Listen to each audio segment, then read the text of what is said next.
Hello everybody and welcome to ESO Weekly for July 5th, 2013. Here on the Shoddycast channel, I am Kyle, and with me as always is my brother and co-host, Josh. Greetings everyone. So this week we are going to be talking very heavily on the PvE side.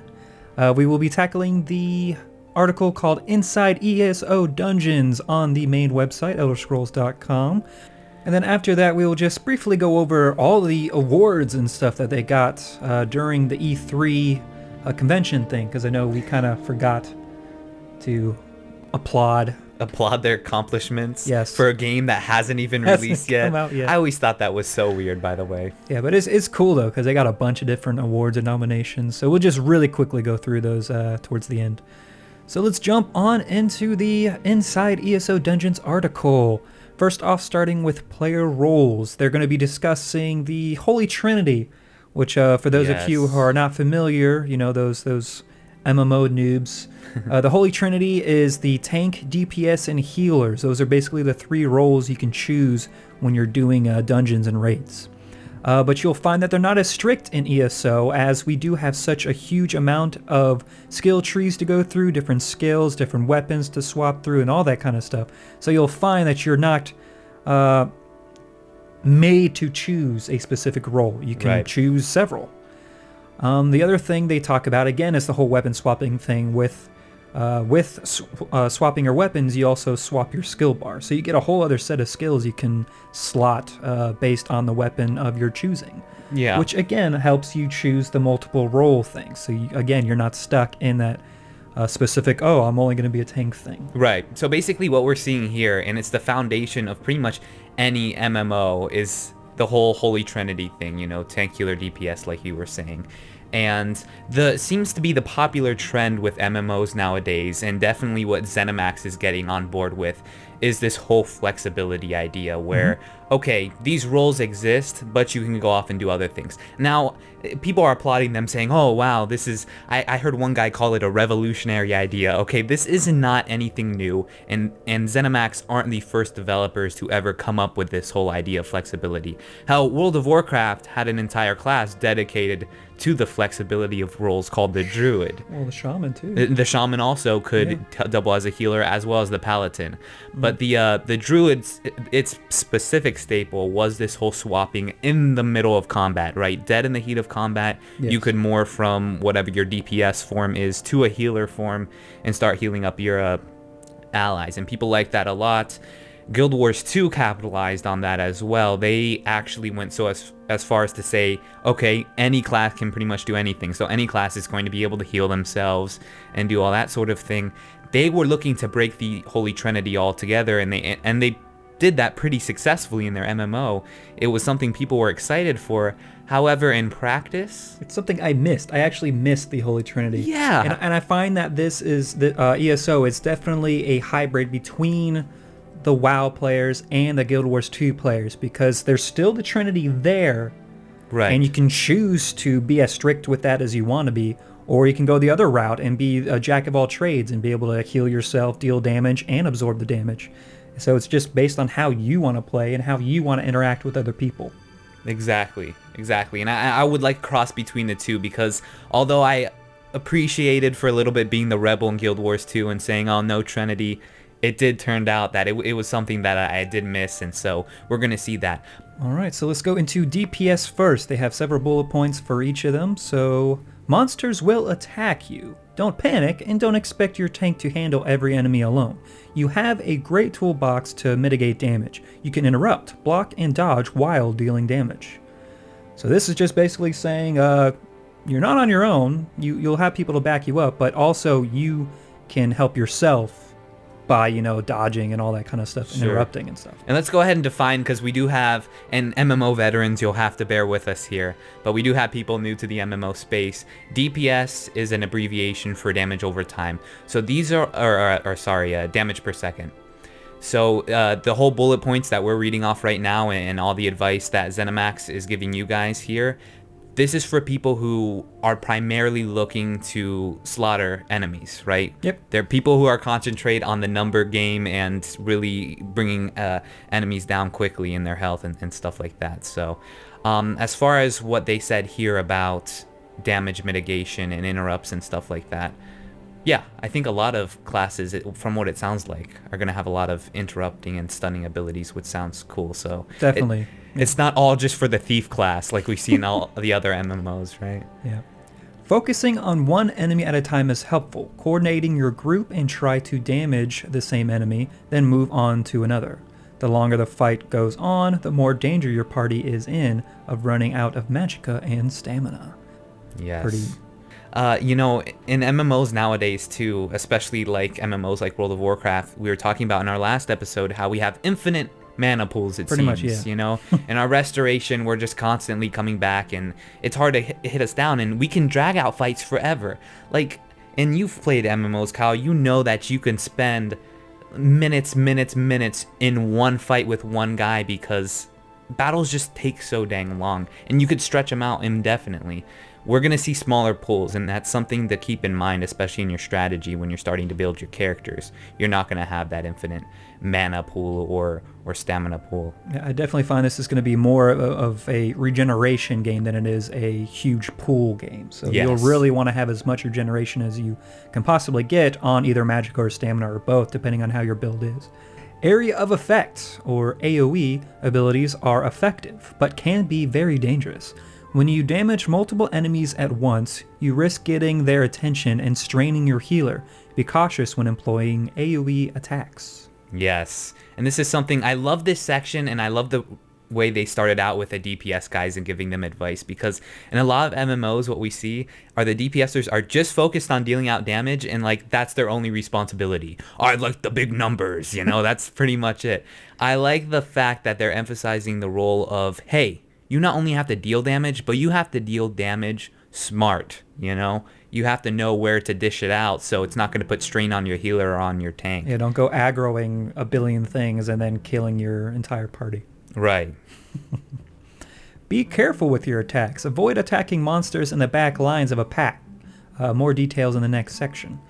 Even getting too close to them can cause them to engage in the fight and threaten to overwhelm your party. So basically, like we said, careful of who you're attacking, because you'll want to, kill the ones that are attacking your party first, get them all killed before you move on. You don't want to accidentally get too close to something else and pull them. Situational awareness. You not only are focusing on what you're attacking, but your surrounding as well and where enemies are at.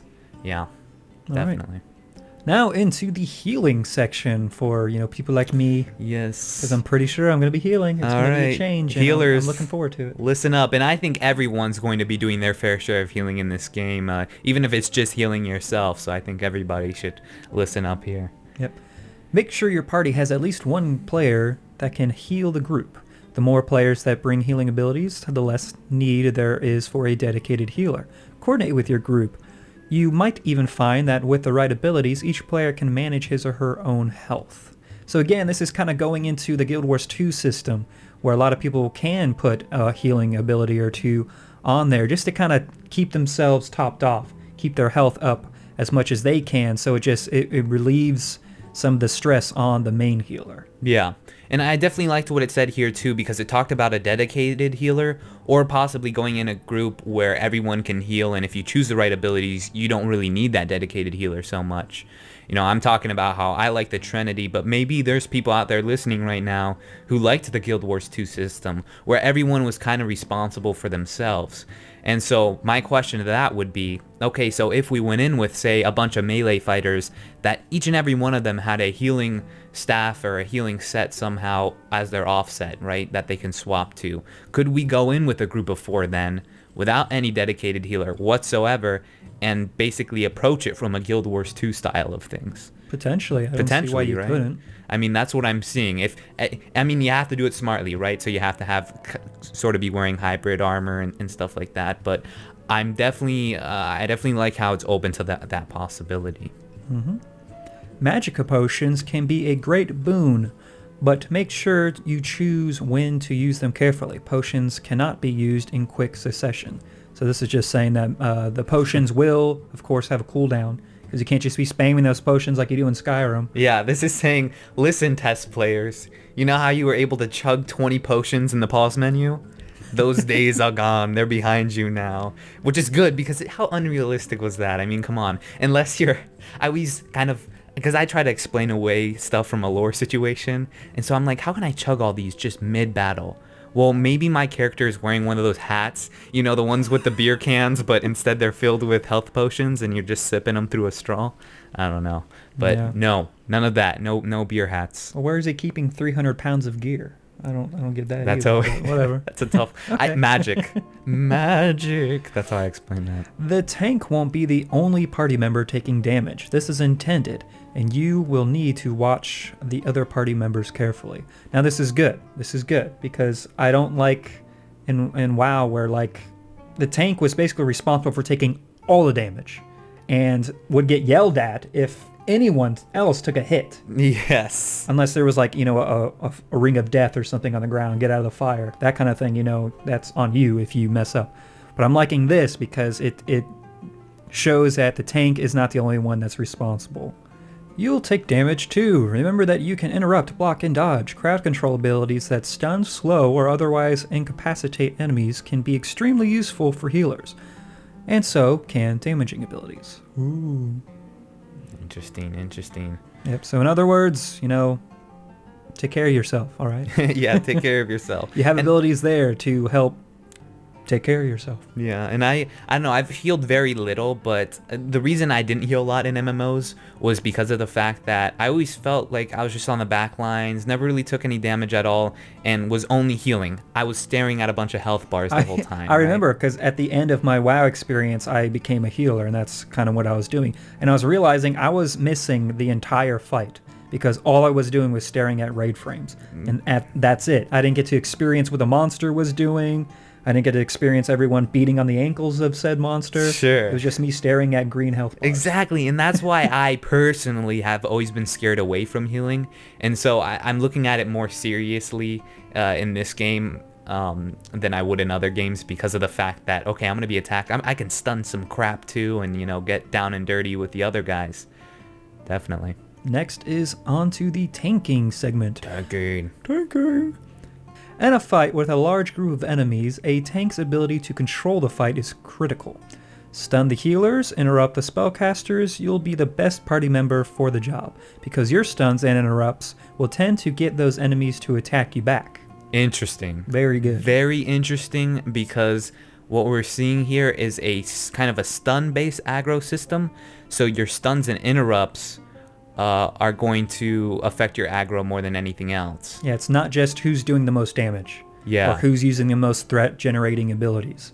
It's more of who's controlling the crowd the most, and also has to do with what type of enemy you're fighting, which we'll see later on. Has to do with who gets the aggro and stuff. It's very interesting. Yeah, and I definitely like a system where, you know, because interrupts and stuff, and finding out, because enemies are going to be choreographed too in their strikes. So if a barbarian's going in for like a big hit, I'm going to be staring at my screen instead of my skills and going, okay, interrupt now, you know, like that's going to be, I like a reactionary based system with tanking like that, where I see a situation, I have to react to it in a timely manner or I fail. That's good.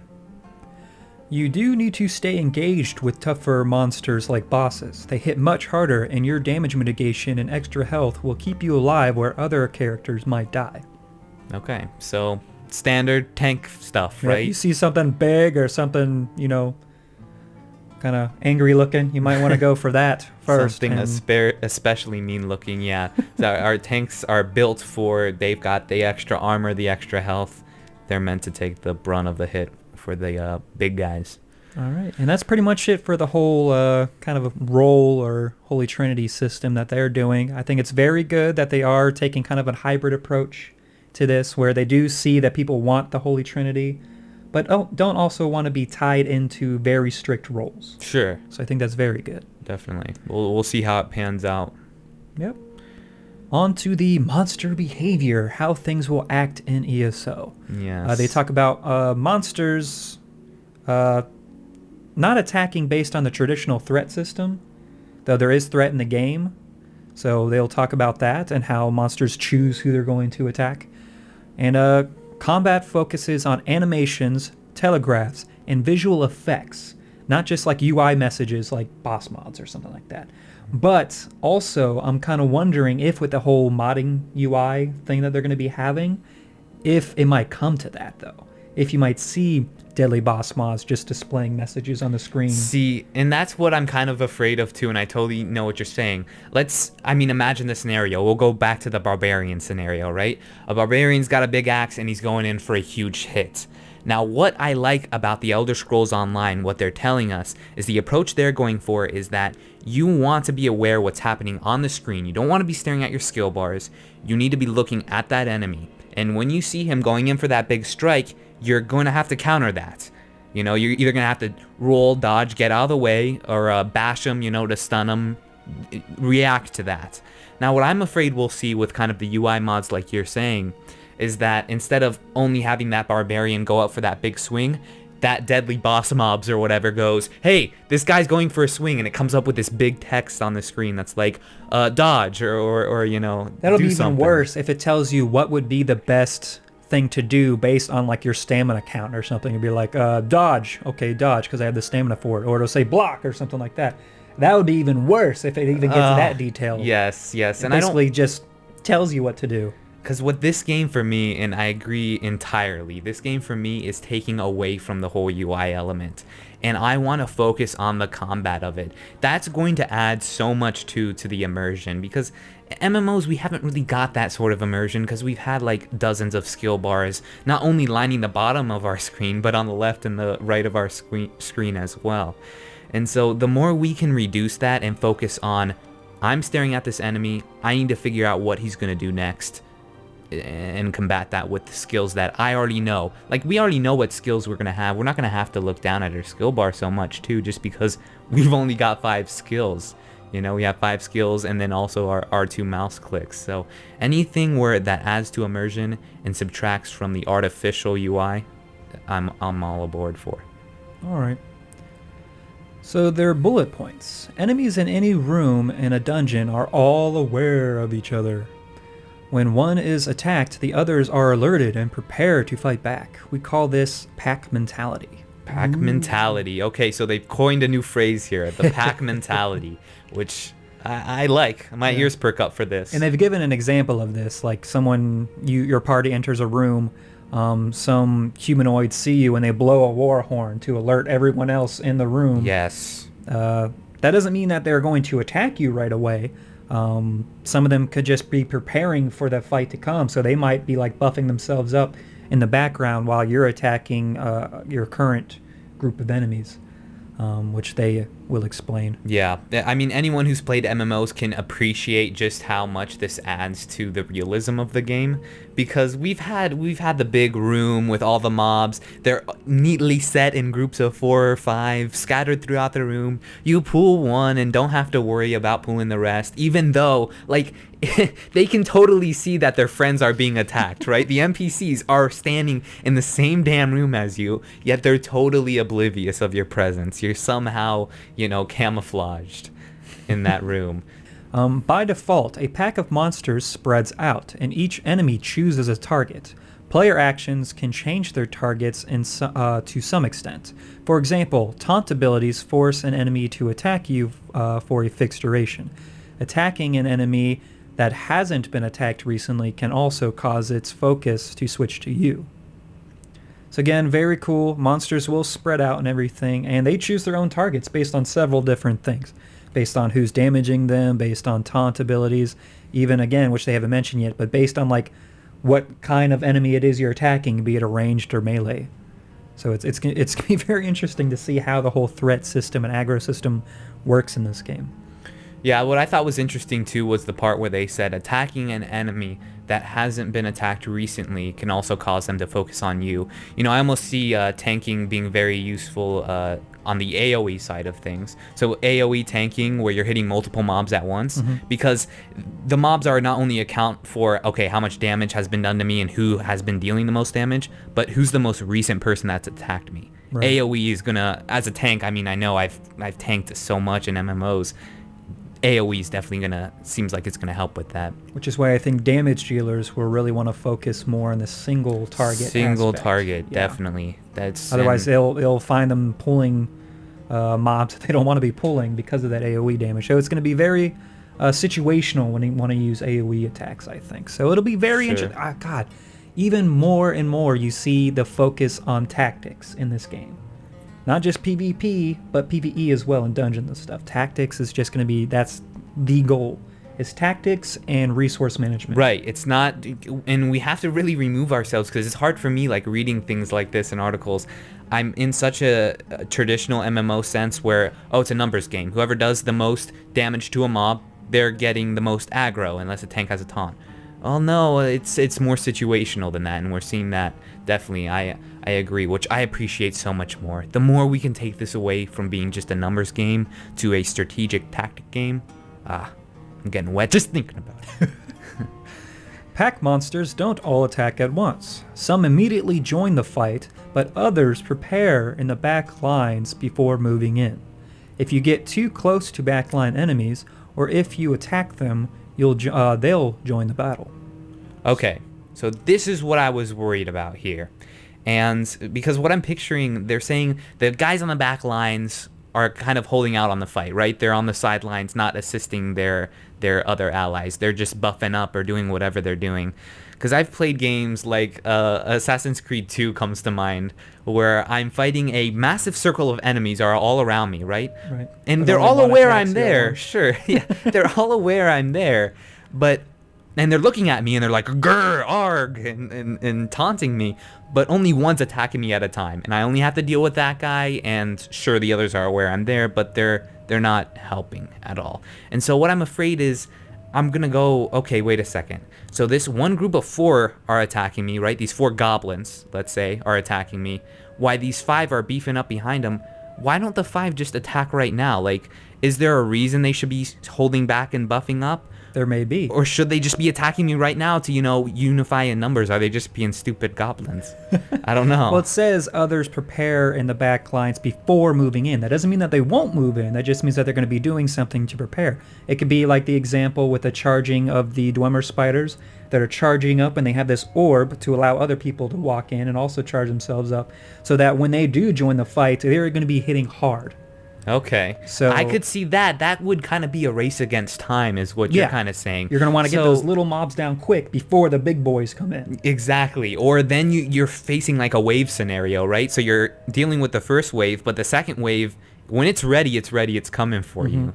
That would be really, really neat. So we enter a room and it's kind of a monster wave scenario. Oh man, that and really also the whole synergy thing as well. So you may see some of the mobs in the background purposely staying back there so that they can lay down that oil slick or whatever for someone else to set alight, or whatever the other synergies are. We haven't seen many examples yet, but I mean, there's reasons for them to be sitting back there besides just waiting for you to kill the other guys first. I mean, they're going to be actively doing things in the background. Yeah.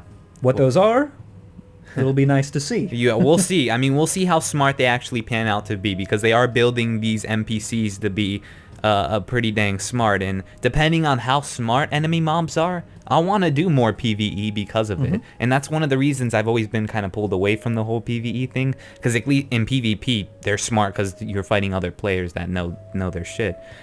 And the last one, in general, enemies target the closest player that is attacking them, so remember that. If they aren't being attacked, different enemy types choose targets differently. For example, a ranged enemy is more likely to target a ranged player than a melee enemy is. Yes. So, again, very interesting. That kind of makes sense, though, because a melee enemy is going to attack the one closest to, which is probably going to be another melee character, not a ranged character. Yeah. Whereas the ranged enemies are going to want to attack a ranged enemy. Does that make sense? A ranged player, because, they're not being attacked by melee enemies. Wow, that was very confusing. I kind of followed you somewhat. In other words, they're going to be attacking the player closest to them, but ranged enemies are going to be seeing that ranged players are not being attacked, and therefore will want to attack them. to put the pressure on them. I think this was something that was definitely needed, because what I saw, especially when we started, reading the quote here, it says, in general, enemies target the closest player attacking them. What immediately jumped into your brain? Tank. Well, but the fact that ranged DPS has a massive advantage, because they're not going to be immediately targeted. So we have to be careful about having enough ranged enemies to attack those ranged players, because otherwise I see a big advantage coming to all you archers and spellcasters out there. Like in every MMO I've ever played, ranged players always seem to get the better end of things. Sure, the better end of the stick. They always seem favored. Yeah. This hopefully will kind of balance those things out, because you'll see ranged enemies, hopefully will have more damage as well, will start attacking those ranged players. So hopefully it'll even things out with that, because you don't want to see just ranged being able to do all that amazing damage and not get any damage in return. Agreed. Unless you're a ranged guy, then you would want that. Yeah, right. All right, so was that the end of that article? That was the end of the article. All right, so I guess let us know what you guys think about all that, and especially you MMO players out there. What I really want to know is, because The Elder Scrolls Online, as any MMO that's trying to release, they're trying to define themselves, right? They're trying to make them sound different from all the other MMOs out there. And whether or not that actually comes true, well, we'll see at the day at launch. But for right now, are you seeing this class information and saying, okay, well, maybe I want to try a different, like, maybe you were DPS, but the heals have you excited, and so you want to try a healer instead, like Kyle here. Like, does The Elder Scrolls Online have you reconsidering the class you want to play, I guess, or the style? Play style would be a better word for it. I know for me, tanking all the way. I've always liked tanking, and I think I want to tank again in this game as well. Okay, well, we will be the duo, man. You got the tank and heals, and all we need is 2 DPSers. Looking for more. How many more? There's 2 of us. 2 more. We need 2 more. 2 DPS. Okay, so let's talk just really quickly about all the awards that ESO's been getting with the E3 convention, since we kind of forgot. So, yes, awards. Digital Trends gave it the Best MMO. Game Critics Award, Best Role-Playing Game. Which I thought was interesting. That should so go... Was The Witcher 3 in that contest? Because, come on. I don't Witcher know. 3 should have took that. Game Informer gave it Best MMO Game. Geek Time, Best MMO, of course. IGN, Best MMO Game. Ooh.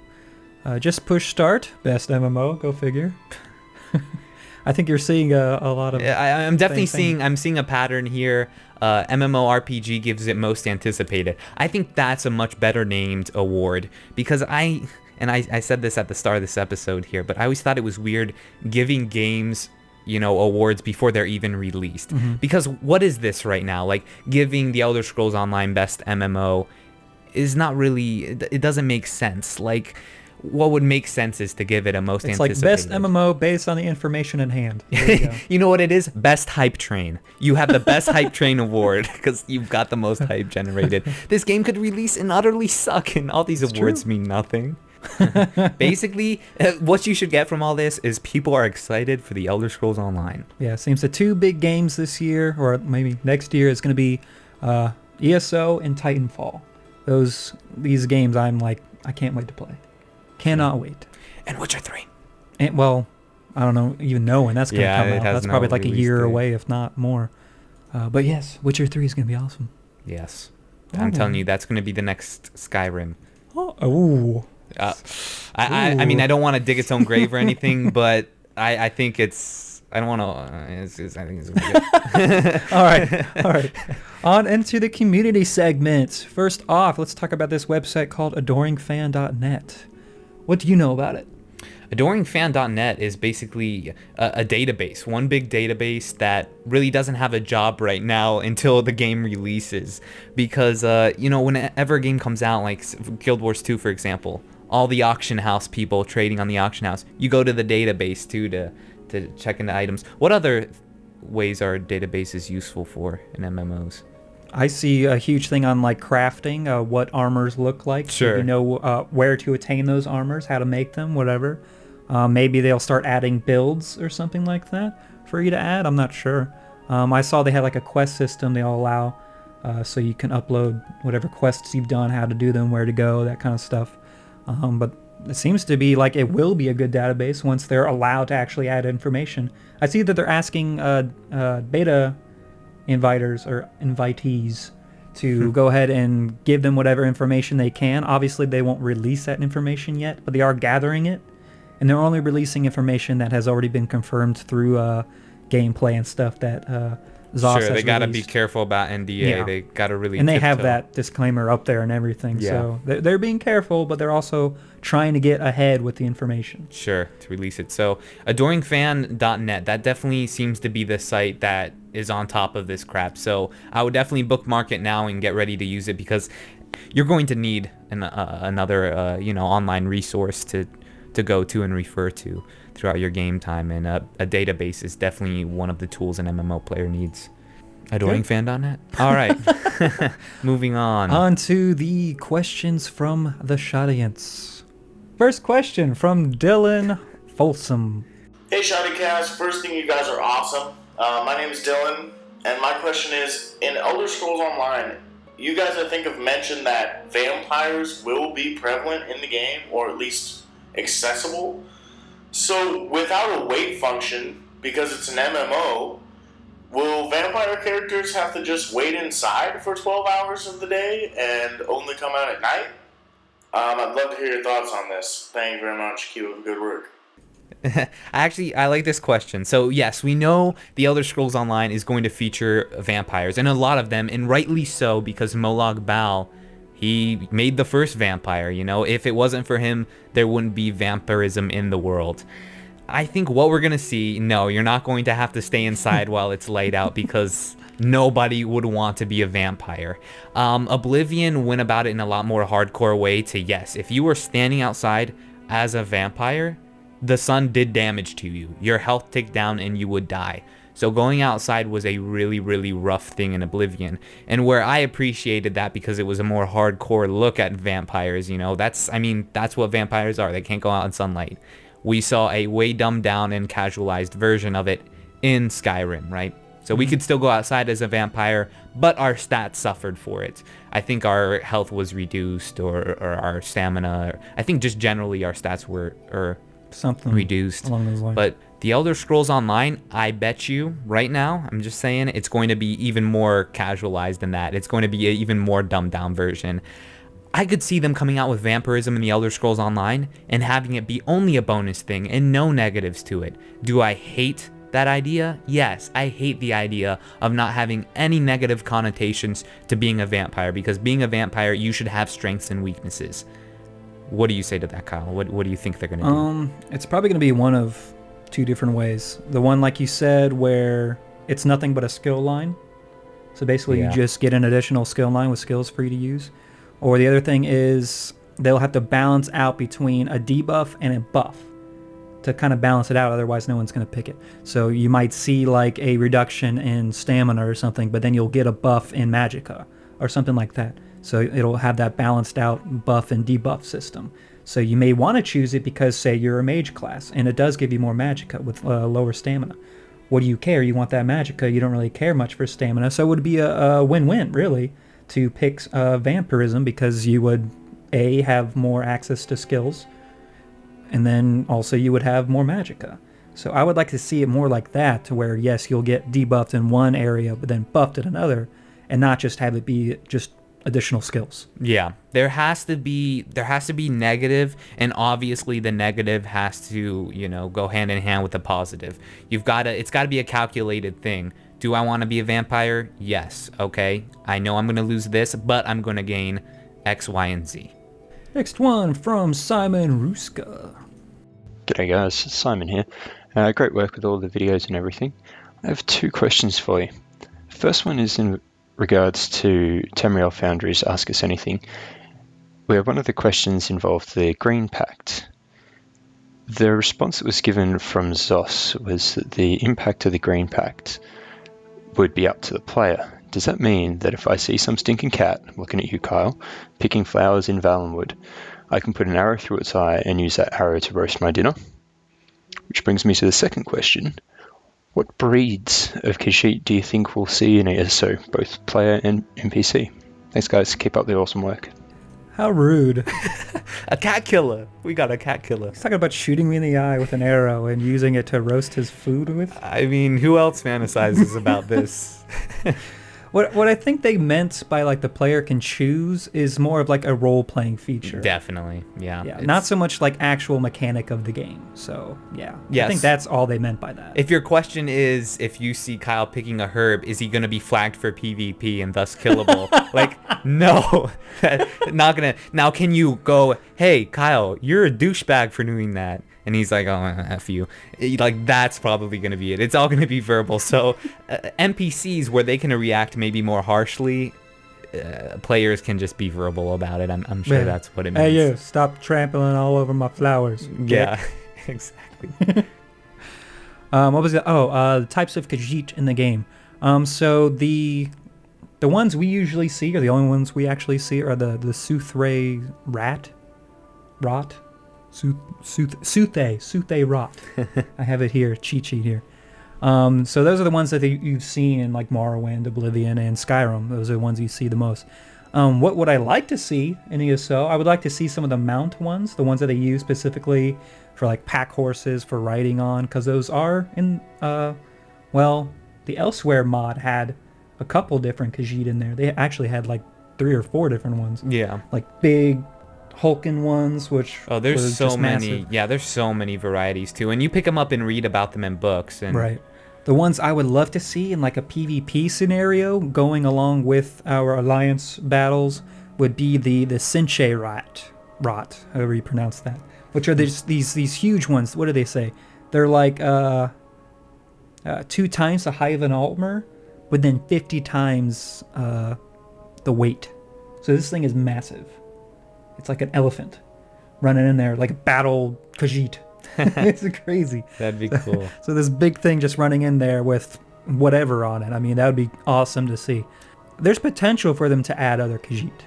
No, as a matter of fact, I think everybody should be up in arms and mad if they don't add other varieties. Sure, we should only be able to play the humanoid kind, and that's it. Like, that makes sense. But as far as NPCs, and we're going to be in Elsewhere. If we don't see other varieties of Khajiit in Elsewhere, then I don't know where else we would find them. Yeah, I want to see the Dodgy up in the trees, which are the littler Khajiit that live up in the treetops. Oh, yeah. That'd be cool to see. Just those things running around.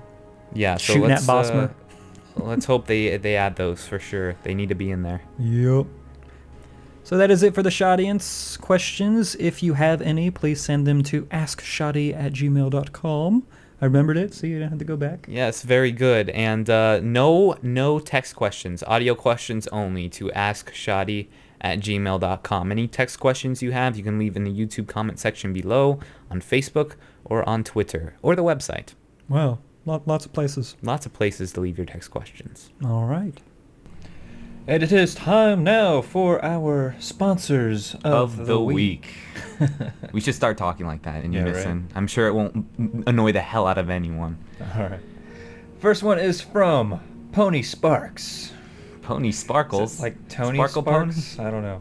Anyways, they would like to say, I'm not sure if this is where it's supposed to go, but in the interest of improving beta testing feedback, I did a short series on how to do QA properly. If you guys could promote it, I'd be much appreciative, and left a link there. So if you want to link to that, or like put it in there, I don't know how you want to do it. I'll put it in the description. Yeah, sure.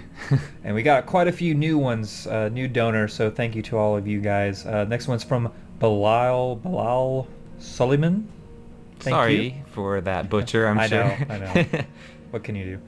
This one, though, I'm going to get right finally because they told me how to spell it. Martin Hirschner. Nice. Thank you, sir. And would like to promote his Daggerfall Covenant Guild, TamrielTradingCompany.com.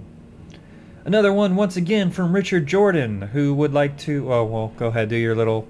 Xanathar. And, of course, would like to introduce his Obsidian Brotherhood Guild. It's an Ebonheart Pact Guild, and it's for the PC only. If you want to look into them, go to obsidianbrotherhood.com. Timothy Ellis, once again, thank you, sir. Dragonborn. Cameron Sawyer, aka Cargrin, would like to announce their guild. It's in the Ebonheart Pact. It's called Platinum Dragons and had just started. It's only for the Xbox One. And also said Argonian for life. And if you want to visit their website, it is platinumdragons.webs.com. Just remember it is for Xbox One only. A new one here, Abdulaziz. I like that word, or name. Alphasil. That one not so much. Alphasil. Did I get that right, do you think? I think so, sure. Abdulaziz, thank you. Sounds like an over-the-counter medicine. Oh, way to insult her. Yeah, insult the people giving us money. Is biting the hand that feeds you. Another new one, Simon Ruska. Thank you. I'm a douche. Thomas Garvey, once again, would like to announce the Facebook page, Epic Moments in Gaming. Not dedicated to Elder Scrolls particularly, but will have many Elder Scrolls pics and uploads. Check it out. Epic Moments in Gaming. It's probably primarily Elder Scrolls, right? Right. And of course, once again, Sterling Jennings. Magnus! And our beloved Scottish friend, Jeff Truscott. Who is close to Dragonborn. Very close. You've noted close to Dragonborn. Is there something we should do for close to Dragonborn? Maybe he could be like a graybeard or something. Wow. He's in the wagon cart. He hasn't found out that he's Dragonborn yet. He's from Rorikstead. That means he's gonna die soon. Anyways, next one from Charlie Boychuk would like to announce his ESO news thing on YouTube called the Ferrock Feed. Has forum threads of interest and articles and everything Elder Scrolls Online. You can find them on YouTube and Facebook. And visit the official webpage, theferrockfeed.wordpress.com. Hayden Dottie Dragonborn comes back, finally. Hello, Hayden. How you doing? Hey, how's it going? You should have received an email, hopefully, so if you can respond to that, we would be much appreciative. I like that word. Secret emails going around. Right? Did I say Travis yet? Travis Patillo! Thank you, sir. Or is it Patillo? I don't know if you're Spanish or not. Anyways. Next one from Jacob Slapinski, who, of course, has the guild called the Elven Master Race. For the Queen! Will have effective discipline on the battlefield and a fun social community off of it. If you would like to visit their guild and see what it's all about, go to elvenmasterrace.engine.com. Thomas Jansen. Hello, sir. Thank you for your donation. And then Michael Patterson, to follow up and close us out, would like to announce the guild Sons of Sithis. We are the sons and daughters of Sithis. We are a Ebonheart Pact guild that seeks to unite all characters who follow the Dread Father to protect the Brotherhood's homeland. People can find us on tessoff.com. And that will wrap up our sponsors for the week. If you would like to become one of the few and the proud, wait, that's like the army or something, or the Marines. That's the Marines. The few, the proud, the Shoddians. If you would like to become a sponsor for the Shoddycast, visit our website, shoddycast.com, and underneath the polls, you will see a donation button. If you donate, if you donate more, $10 or more, you can, of course, promote your guild, whatever kind of promotion you want to do, and we will go ahead and do that for you on the site. Yes. Or on the show like we're doing now. Any and all donations go right back into making the Shoddycast a more pleasurable viewing experience.